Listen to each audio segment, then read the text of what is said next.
संतोष देशमुख हत्या प्रकरणात धनंजय मुंडेंना सह आरोपी करा, नाहीतर 2 महिन्यात आंदोलन करणार। वाल्मिक कराडला जामीन मिळण्यास महाराष्ट्रात चाक सुद्धा फिरणार नाही, जरांगेंचा इशारा।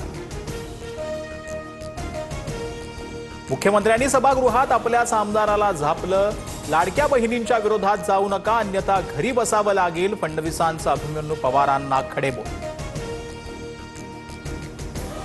फलटणमधील महिला डॉक्टरच्या हत्या नव्हे तर आत्महत्या, मृत महिलेच्या हातावरील अक्षर तीचंच।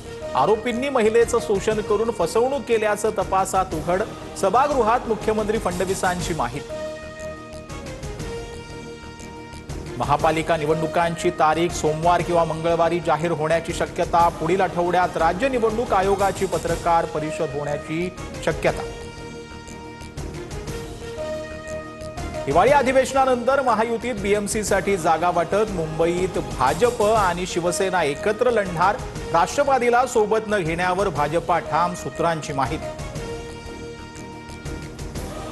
शिंदेगड कडीपत्त्यासारखा भाजपा त्यांना फोडणीपुरता वापरतो आणि खाताना फेकून देतो। दोन्ही शिवसेनेत भांडण लावून भाजपा मजा बघतो, उद्धव ठाकरेंचं टीकास्त्र।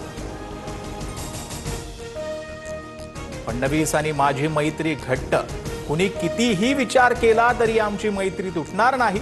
फडणवीसांसोबतच्या दुराव्याच्या विषयावर एकनाथ शिंदेंची शेरोशायरी।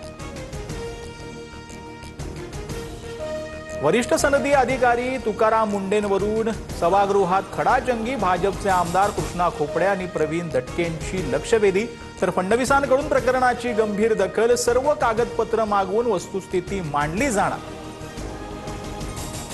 अधिवेशनाच्या दुसऱ्या दिवशी अंबादास दानवेंचा कॅश बॉम्ब। शिंदेचे आमदार महेंद्र दळवींचा पैशाच्या बंडलसह व्हिडिओ ट्विट। शेतकरी कर्जमाफीला पैसे नाहीत, बाकी सगळं ओके, दानवेंची टीका। राष्ट्रवादीच्या रूपानं आम्ही घरात शत्रू पाळला। अंबादास दानवे आणि तटकरेंकडून कूटनीतीचं राजकारण। महेंद्र दळवींवरील आरोपांनंतर शिंदेंची शिवसेना आक्रमक। दानवेंच्या प्रतिमेचं दहन।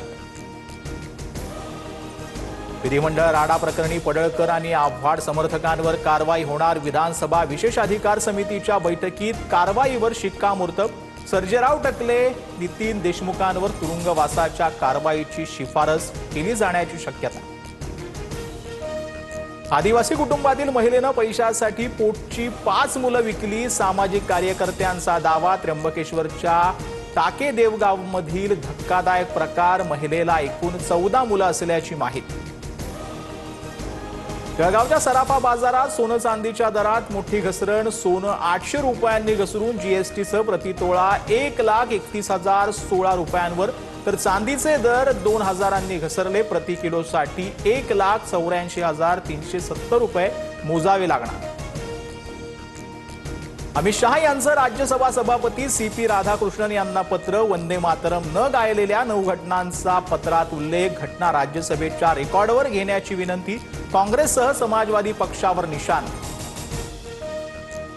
निवडणूक आयोग सरकारच्या हातातील भावलं। आरएसएस सर्व संस्थांवर ताबा मिळवायचा आहे। मतचोरीच्या मुद्द्यावरून राहुल गांधी संतापले, तर काँग्रेसनं सीबीआय, निवडणूक आयोग आणि यूपीएससी ताब्यात घेतलं होतं। भाजपचा दुबेंचाही पलटवार।